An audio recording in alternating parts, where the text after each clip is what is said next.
이 시간 저희들이 레위기서 15장을 읽었습니다. 레위기서 15장은 정결법 중에서 유출병이 있는 사람에 대한 내용입니다. 그래서 불결기를 앓는 여인, 또 유출병이 있는 남녀, 또 그 불결한 여인과 동침한 자에 대한 것, 이렇게 해서 33절에 그렇게 말하고 있는 것이죠. 성경에서는 피를 흘리는 이 유출병을 부정한 것으로 여깁니다. 피가 생명을 상징하는 피가 밖으로 나가기 때문에 그렇습니다. 우리가 11장부터 15장까지 내용이 정결법에 대한 내용이었죠. 그 중에서 가장 핵심적인 것이 바로 13장, 14장에 있는 그런 나병에 대한 얘기였고요. 그 다음에 유출병에 대한 얘기가 15장에 나오고 있음을 보게 됩니다. 하나님께서는 왜 이 유출병에 관한 그런 규례를 주셨는가라고 우리가 생각해 보면은 크게 두 가지 목적이 있다라고 생각할 수가 있습니다. 하나는 종교적인 목적입니다. 이스라엘로 하여금 거룩하신 하나님께 헌신된 백성답게 다른 민족들과 구별되는 거룩한 삶을 살게 하기 위하여 구별을 하는 내용이고요. 또 하나는 실제적인 위생상의 목적 때문에 또 이러한 것을 주었다라고 우리가 생각해 볼 수 있습니다. 다시 말하면 의술이나 약품의 도움을 거의 받을 수 없었던 그 시대에 이 적절한 목욕을 하고 세탁을 하고 격리를 하고 이런 걸 통해서 어떤 질병의 전염을 방지하기 위해서 이와 같은 정결법을 허락했다라고 우리가 볼 수가 있습니다. 여러분 그때 당시 했던 격리가 우리가 나병 때도 보았잖아요. 7일간 격리시키고 하는 것들요. 오늘날 코로나 때도 역시 격리를 하잖아요. 그러니까 전염병에 있어서 오늘날까지도 이렇게 격리 상태에서 전염되지 않도록 그렇게 막는 수단이 그때 당시에도 의술이 없을 그때 당시에도 이와 같은 방법을 하나님께서 이루셨다라는 것을 보게 됩니다. 그러니까 종교적인 입장에서 하나님이 거룩을 가르치잖아요. 구별을 가르치고요. 이게 정결법이 그거거든요. 하나님의 백성이 이 땅에 살고 있지만은 하나님께 속한 거룩한 무리다라는 것을 기억하면서 하나님께 속한 자로서의 거룩한 백성으로서의 삶을 훈련시키는 거예요. 그래서 예수 그리스도가 오셨을 때도 역시 예수 그리스도에 속한 예수님의 보혈을 힘입고 살게끔 거룩한 무리 하나님께 속한 백성으로 회개하고 정결한 자로 그렇게 하나님 세상에 속한 자가 아니라 구별해서 하나님에 속한 거룩한 백성으로 그런 의식을 훈련시키고 있음을 보게 됩니다. 오늘날도 동일하게 우리가 예수 믿는 저와 여러분들이 예수님 때문에 예수님의 보혈 때문에 하나님께 속한 거룩한 자로 구별된 삶을 살 것을 요청하고 있는 것입니다. 특히 여러분 이 유출병이라 할 때는요. 자 3절에 이렇게 되어 있습니다. 그의 유출병으로 말미암아 부정함이 이러하니 뭐가 부정하냐면 그의 몸에서 흘러나오든지 그의 몸에서 흘러나오는 것이 막혔든지 부정한즉 이렇게 되어 있습니다. 그러니까 몸에서 어떤 피가 계속해서 흘러나오는 거예요. 그것은 부정하다라고 말하고 또 몸에서 흘러나오다가 어딘가 막혀가지고 뭔가 지금 정지되어 있는 상태도 역시 부정하다 이렇게 표현을 하고 있음을 보게 됩니다. 만약에 유출병을 가진 사람이 뭐 침을 뱉는다거나 또는 그가 앉아있던 자리라거나 또 눕던 침상이나 그가 손으로 누구를 만진다거나 그러면은 이것이 전염이 됐다라고 말합니다. 그래서 같이 부정하게 된다라고 말하고 있죠. 이걸 통해서 이렇게 전염병이 옮겨가기 때문에 그렇죠. 그래서 여러분 8절에 보니까 유출병이 있는 자가 정한 자에게 침을 뱉으면 정한 자는 그 옷을 빨고 물로 몸을 씻을 것이며 저녁까지 부정하리라. 이렇게 성경은 되어 있습니다. 마찬가지로 11절에도 유출병이 있는 자가 물로 그의 손을 씻지 아니하고 아무든지 만지면 그 자는 그의 옷을 빨고 물로 몸을 씻을 것이며 저녁까지 부정하리라. 이렇게 되어 있죠. 여러분 이 유출병에 대한 내용으로 성경은 나타나고 있는데요. 물론 나병이든 유출병이든 이 정결법에서 그렇게 상징적으로 말하고 있는 것은 이 죄에 대한 것으로부터 우리가 깨끗하고 정결된 자가 되어야 된다라는 것을 그렇게 상징적으로 말하고 있음을 우리가 깨닫기를 원합니다. 이 죄는 전염이 강하거든요. 그래서 누룩이라고 표현하고 특히 죄와 죄과를 얘기할 때에 이 나병과 유출병에 대해서 같이 언급하면서 말하고 있는 것입니다. 이와 같은 모든 것들을 회복하고 그 죄로부터 우리가 단절하고 하나님께로 돌아올 수 있는 것은, 회복시킬 수 있는 것은 바로 속죄제를 드려서 우리 예수님의 보혈로 예수님께서 우리의 죄를 속해 주었잖아요. 예수님의 보혈밖에 없다라는 것을 우리가 깨닫게 됩니다. 성경 신약에서 말하고 있는. 그래서 이 예수님의 보혈을 우리에게 주기 위하여 우리를 택했다라고 베드로전서 1장 2절에서 말합니다. 핏부림을 우리에게 주기 위하여 우리를 택했다. 그리고 성령께서, 거룩한 영이신 성령께서 우리를 거룩하게 함으로 순종함을 주기 위하여 우리를 택했다라고 말하고 있습니다. 오늘날 저와 여러분은 이처럼 죄와는 단절된 상태에서 예수님의 보혈로 우리가 하나님께 속해서 해방이 된 자로서, 그리고 거룩한 영이신 성령의 인도하심을 받고 거룩한 하나님의 말씀에 순종한 자로 우리가 그렇게 세워졌다라는 것을 기억하길 원합니다. 그래서 구약을, 이 정결법을 특히 읽을 때마다 우리가 찬양을 했듯이 예수님의 보혈에 대한 감격과 감사가 우리의 마음 가운데 넘침을 알게 됩니다. 여러분 25절에 가면은요, 만일 여인의 피의 유출이 그의 불결기가 아닌데도 여러 날이 간다든지 그 유출이 그의 불결기를 지나도 계속되면 그 부정을 유출하는 모든 날 동안 그 불결할 때와 같이 부정한즉 이렇게 되어 있죠. 이 불결기다라는 것은 생리기간을 얘기하고 있죠. 계속해서 이렇게 피가 멈추지 않고 계속되는 것은, 이것은 부정한 것으로 간주했고요. 그런 기간 동안에 행해졌던 모든 것, 만지고 또 침을 뱉고 눕고 하는 모든 것들은 부정한 것으로 여겨졌다라는 걸 알게 됩니다. 원래 이 불결기가 아닌데도 여인의 피가 계속해서 유출되는 것을 갖다 우리가 혈류병이라고 얘기하잖아요. 이 혈류병은 병적인 현상입니다. 그래서 우리가 성경의 신약에 보면은 이 혈류병을 앓고 있는 12년 동안이나 앓고 있는 여인을 만나게 됩니다. 그 여인이 성경에 세 군데 다 기록되어 있어요. 마태복음 9장, 마가복음 5장, 누가복음 8장에 모두가 다 기록되어 있습니다. 그래서 이 여인이 예수님을 만나잖아요. 그리고 12년 동안 그렇게 앓았던 혈루증이 사라지게 되고 예수님의 능력으로 고침을 받게 됨을 알게 됩니다. 여러분 그 내용을 보면은 너무너무나 극적인 것을 알게 됩니다. 원래 여러분 그 예수님께서 마태복음 9장 20절에 보면은 이런 내용으로 기록이 되어 있어요. 마태복음 9장 20절 제가 읽어드리겠습니다. 마태복음 9장 18절부터 보겠습니다.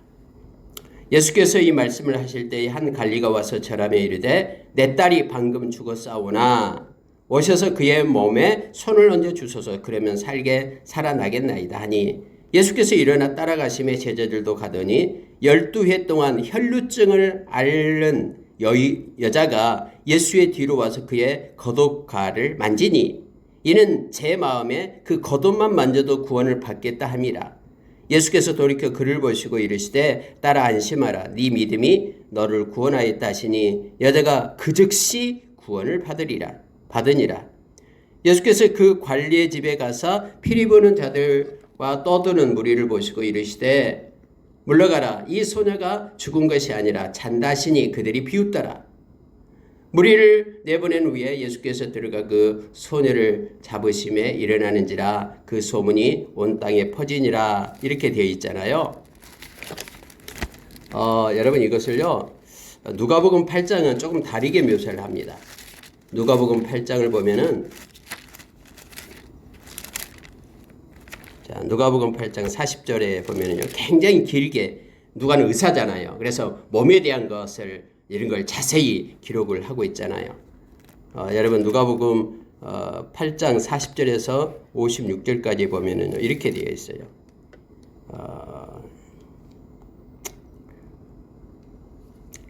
회당장 야이로라는 정확한 이름을 나타냅니다. 그러니까 회당장 야이로라 하는 사람이 와서 예수님께 발알이 엎드려서 그렇게 말합니다. 자기에게 12살 된 그 외딸이 있다라는 거, 외동딸이 있는데 지금 죽어가고 있다라고 말하고 있는 것이죠. 막 예수님의 주변에는 사람들이 물려들고 있어요. 그래서 누가는 좀 더 섬세하게 이와 같은 광경을 묘사하고 있는 거예요. 그래서 알았다. 예수님께서 그 회당장 야이로의 딸을 고치기 위하여 12살 먹었거든요.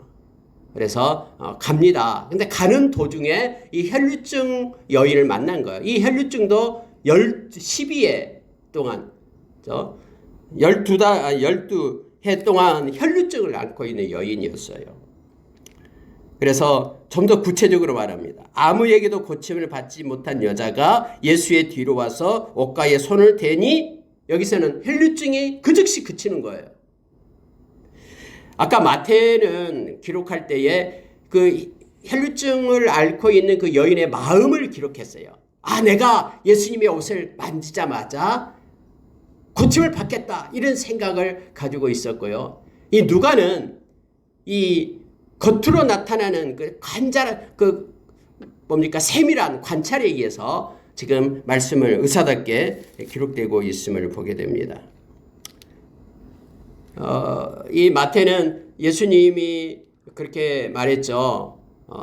바로 그 예수님이 돌아보면서 말했는데 누가는 예수님께서 하는 것도 자세하게 기록이 됩니다. 예수님이 뒤돌아보는 거예요. 많은 사람이 에워싸고 있는데 예수님이 뒤돌아보면서 이렇게 말합니다. 내게 손을 댄 자가 누구냐? 이렇게 물어요.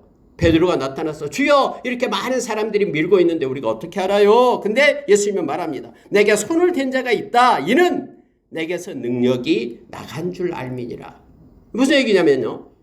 이 여인이 혈루증 앓은 여인이 예수님의 옷을 만지자마자 예수님께서 능력이 나가서 그가 고침을 받았다라는 거예요. 그래서 예수님께서 내 능력이 나갔다. 그가 고침을 받았다. 하니까 이 여인이 떨고 있다가 스스로 숨기지 못한 줄을 알고 있다가 엎드려서 그에게 손댄 이유를 많은 사람들 앞에서 말했다. 그랬더니 예수께서 딸아 네 믿음이 너를 구원하였으니 평안히 가라. 여러분 이해가 되시죠?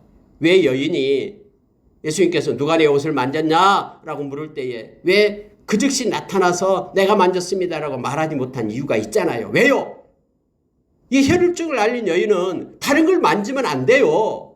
만지면은 오늘 말씀처럼 부정한 것이 돼버려요. 침을 뱉은다거나 그가 앉아있거나 그가 누구를 만진다거나 하면은 그가 부정한 사람이 돼버리는 거예요. 예수님이 옷자락을 만졌다? 그러면 여러분 예수님이 옷을 다 벗어야 돼요. 그 옷을 구약에 말하면은 옷을 다 벗고 그것을 빨아야 되잖아요. 부정한 것으로 입혀지게 되죠. 그래서 덜덜덜 떨면서 많은 사람 앞에서 나서지 못한 거예요. 그러나 예수님께서 이 말씀을 하실 때 내게서 능력이 나가 줄 알미니라. 이 말은 뭡니까? 고침을 받았다라는 거예요. 고침을 받았다라는 것은 이제 더 이상 혈루증 앓는 자가 아니라 부정한 자가 아니라 깨끗함을 입은 자가 되었다라는 것을 예수님이 말씀하니까 그때서 이 여인이 나타나서 자초지정을 얘기하는 거예요. 나는 12년 동안이나 이렇게 혈루증을 앓고 있었다. 어떤 의사에게 다가도 나을 수가 없었는데 내가 마음 가운데 내가 이 옷자락 만지면은 나음을 잊겠다라는 마음이 있어서 이걸 가지고 내가 예수님의 옷자락을 만졌다. 많은 사람이 붐비는 가운데 예수님의 옷자락을 만졌다라는 거예요. 여러분 많은 사람이 마음속에 또 많은 사람이 어떤 질병이 가지고 있는지 아무도 모르잖아요. 막 사람이 붐빌 때는요. 근데 은혜를 받은 자는 알고 있죠. 이 여인은 자신을 알고 있는 거예요. 이 혈루증이 그쳤다라는 것을. 그래서 이 모든 모인 사람으로 하여금 하나님께 영광을 돌리고 예수님께서 이 말씀을 하십니다. 딸아 네 믿음이 너를 구원하였으니 평안히 가라. 여러분 이 말씀이요 엄청나게 우리 가운데 큰 은혜가 됩니다. 무슨 얘기냐면요. 이 여인은 믿음으로 고백하게 되는 거예요. 잘못하다가는요. 이 유출병이 있는 부정한 자이기 때문에 부정한 자가 나타나서 나병도 마찬가지예요. 나병 환자가 나타나서 다윗의 손 예수여 나를 구원해 주소서 하면서 예수님 앞께로 나올 때에 다른 사람들이 보면은요. 이 돌 맞아 죽잖아요. 이 유출병을 가진 자도 이거 죄인이잖아요. 그리고 죄인 취급을 하잖아요. 부정한 자라라고. 그런데 용기를 내어 믿음을 내어 다른 사람 앞에 자기 자신이 행했던 것들을 갖다 고백을 하는 거예요. 진짜 유출병이 고쳐졌는지 안 고쳐졌는지를 사람들이 잘 모르잖아요. 그렇게 살펴보지 않는 이상. 그런데 사람들이 뭐라고 생각하든 사람들이 어떻게 알고 자기에게 되어든 상관없이 자기에게 나타나는 것을 믿음을 가지고 고백을 하고 있는 거예요. 사람들 앞에서. 이걸 보시고 예수님께서는 네 믿음이 너를 구원하였다. 평안히 가라. 이제부터는 모든 유출병으로부터 또 모든 영적인 모든 것으로부터 네가 구원을 받은 자가 되었다라고 예수님께서 말씀하신 거예요. 물론 여러분 그 뒤에 장면은 더 우리에게 큰 의미를 주잖아요. 갑자기 야이로 집에서 사람이 와서 선생님 괴롭게 하지 마십시오. 당신 딸 죽었습니다. 이제 끝났습니다. 라고 말하잖아요. 그러니까 사람들이 더 웅성웅성하죠. 가고 있다가 이런 일이 생겼으니까요. 그때 예수님이 야이로에게 뭐라고 얘기하면 너는 나를 믿기만 해라. 다른 사람들 말 듣지 말고 그 사람 말 듣지 말고 너는 나를 믿기만 해라. 그래서 야이로가 믿음을 보여요. 그래서 오늘 예수님께서 그 야이로 집에 가잖아요. 그러니까 막 피리를 불고 막 고글하고 죽었다고 이제 막 초상났다고 야단하잖아요. 그때 예수님께서 잠잠하라 죽지 않았다. 막 사람들이 비웃어요. 무슨 소리냐고 죽었는데. 예수님이 들어가서 고쳐내잖아요. 성경에 그렇게 말하고 있잖아요. 그들이 비웃자면은 아이야 일어나라 하니까는 그의 영이 돌아와 아이가 곧 일어나거늘 예수께서 먹을 것을 주라 명하시니 부모도 놀라고 다른 사람들도 놀라고 다 놀라는 거예요. 여러분 보십시오. 유출병은 피가 흘러내린 거잖아요. 피는 뭡니까? 생명을 얘기해요. 12해 동안 알았어요. 야이로의 딸의 생명을 지금 예수님께서 구하고 계시는 거예요.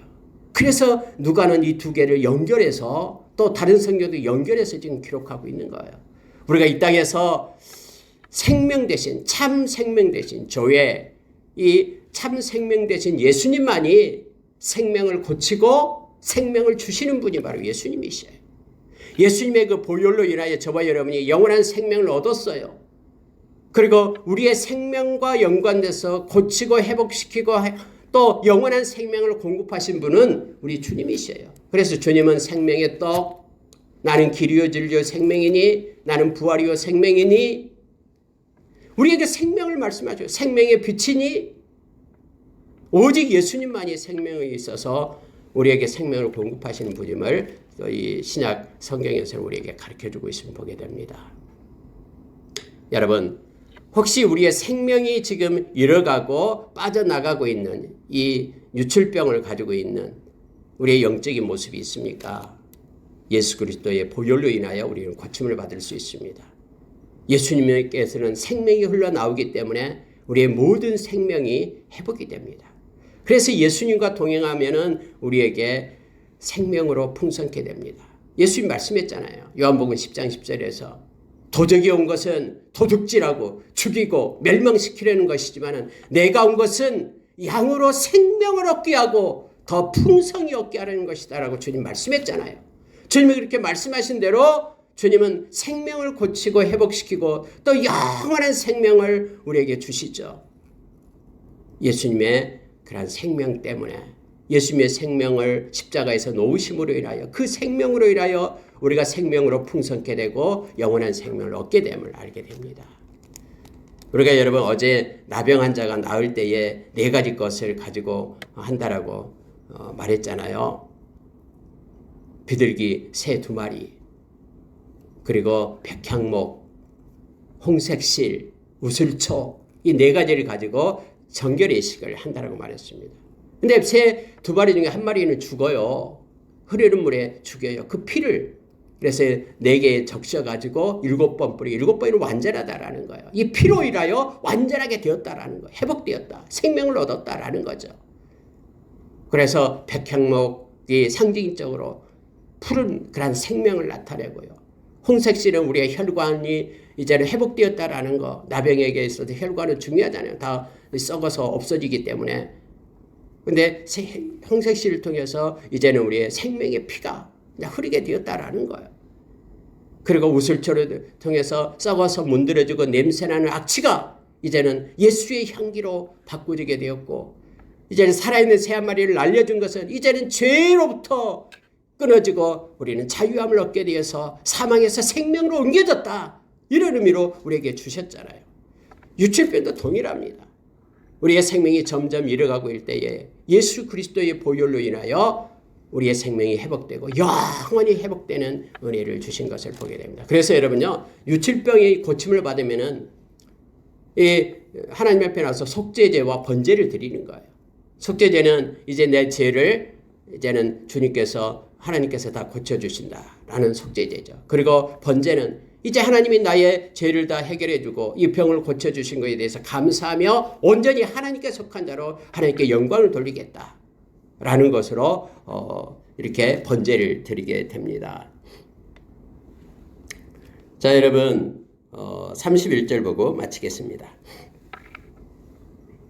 너희는 이와 같이 이스라엘 자손이 그들의 부정에서 떠나게 하여 그들 가운데에 있는 내 성막을 그들이 더럽히고 그들의 부정한 중에서 죽지 않도록 할지니라 하면서 성경은 우리로 하여금 죄가 있을 때마다 예수님의 보혈로 회개하고 하나님 앞에 나와서 정결한 자로 깨끗한 자로 하나님을 만날 것을 말하고 있습니다. 마태복음 5장에서는 팔복을 얘기할 때 마음이 청결한 자는 복이 있나니 저가 하나님을 볼 것이며 라고 되어 있습니다. 깨끗하게 되어서 예수님의 보혈로 우리가 정결케 된 자는 하나님 앞에 나올 수 있고 하나님을 만날 수 있고 하나님을 볼 수 있는 은혜가 주어지게 됨을 알게 합니다. 오늘 말씀 가운데서도 성막을 그들이 더럽히지 않게 하고, 이 말은 하나님 앞에 유출병을 가지고 이거 문제 해결하지 않고는, 제 문제 해결하지 않고는 하나님 앞에 보좌에 나갈 수 없다라고 얘기합니다. 그래서 성경은요, 히브리서에서 너희들이 예수의 보혈을 힘입고, 이 말은 우리가 정결하게 되어서 담대히 하나님의 보좌로 나가라. 하나님의 성막, 하나님의 임재하는 곳으로 나가라라고 말합니다. 예수님의 보혈 때문에 저와 여러분이 하나님 앞에서 예배하고 찬송하고 하나님을 만날 수 있는 은혜를 입은 것입니다.